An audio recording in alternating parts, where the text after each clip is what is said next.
सोनू निगम जी, मेरी इस वीडियो का जवाब तुम दोगे? सोनू निगम जी क्यों, मैं देता हूँ आपके सवालों का जवाब।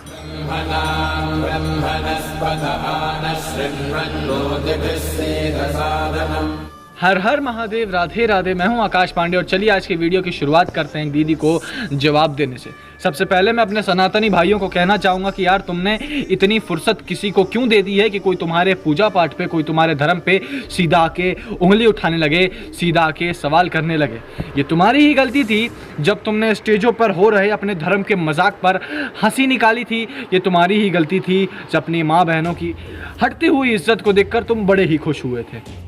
तुम्हारे ये नवरात्रि के 9 दिन तुम लोग आफत मचा देते हो, हमने कभी नहीं कहा। जब गणेशा को उठाकर लेकर जाते हो, 1.5 दिन का गणेशा, 1 दिन लाने में भी तुम लोग इतनी परेशानी करते हो, पूरी रात इतनी आफत मचाते हो, फिर भी हमने कभी नहीं कहा। हमने एहतराम किया है। 1.5 दिन का गणेशा उठाकर लेके जाते हो पानी में डुबाने, 3 दिन का गणेशा उठा के लेके जाते हो पानी में डुबाने, 5 दिन का गणेशा उठा के लेके जाते हो पानी में डुबाने, 7 दिन का गणेशा और फिर लास्ट में 10 दिन का गणेशा। हम उसकी भी रिस्पेक्ट करते हैं, खोली। और तुम्हें सिर्फ एक प्यारी सी मासूम सी अजान पे तकलीफ है। ये दीदी कह रही हैं कि हमें इनकी होने वाली छोटी सी प्यारी सी अजान से तकलीफ है। तो वीडियो के स्टार्टिंग में ही आपने नवरात्र के पूजन पे सवाल उठा दिया था, गणेश पूजन पे सवाल उठा दिया, तो जाहिर सी बात है कि हमारा आपके अजान पे सवाल उठाना वाजिब हो जाता है। हम उसकी भी रिस्पेक्ट करते हैं। तो सोचो, इस देश का सच्चा देशभक्त है कौन? अब ये कह रही हैं कि असली देशभक्त कौन है।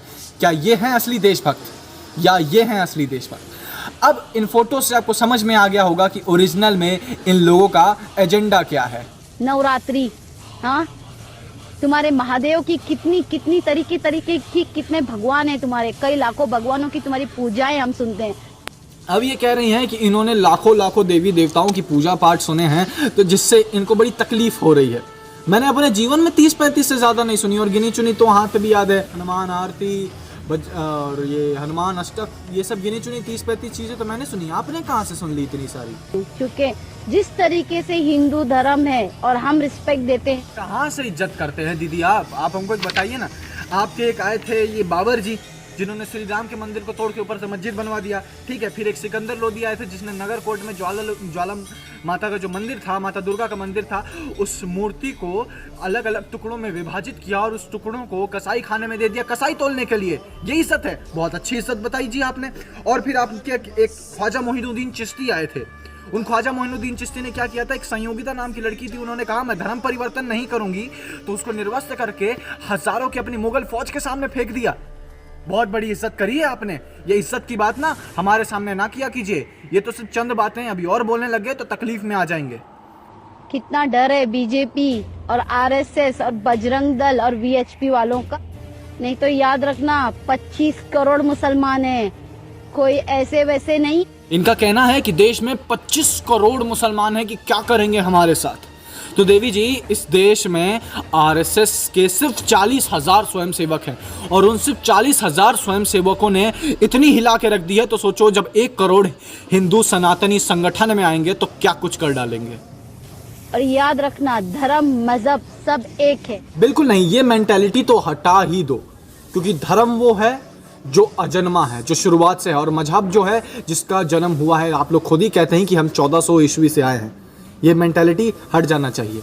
अगर हम इज्जत देना जानते हैं तो अपने धर्म पे आंच आने नहीं देंगे। तो आपने क्या सोचा हम ऐसे ही सुन लेंगे? अभी बीच में आपका कोई एजाज खान ब्राह्मणों पे बोल गया था, एक ब्राह्मण शब्द क्या हुआ, देश के सारे ब्राह्मण इकट्ठा हो गए, और आपने तो पूरे धर्म के बारे में बोला है। तो ब्राह्मण, ठाकुर, जाट, गुज्जर, अरे इतनी सारी जातियां जब एक हो जाएंगी ना, तब पता चलेगा देश किसे बोलते हैं और धर्म क्या होता है। और बात रही इज्जत की, तो हमारे में श्लोक है, अहिंसा परमो धर्म, धर्म अहिंसा तथैव च। अहिंसा करना हमारा परम धर्म है, लेकिन जब धर्म पे बात आए और उस पर अगर हम अहिंसा करते हैं तो उससे बड़ा हमारे लिए कोई पुण्य नहीं है। राधे राधे।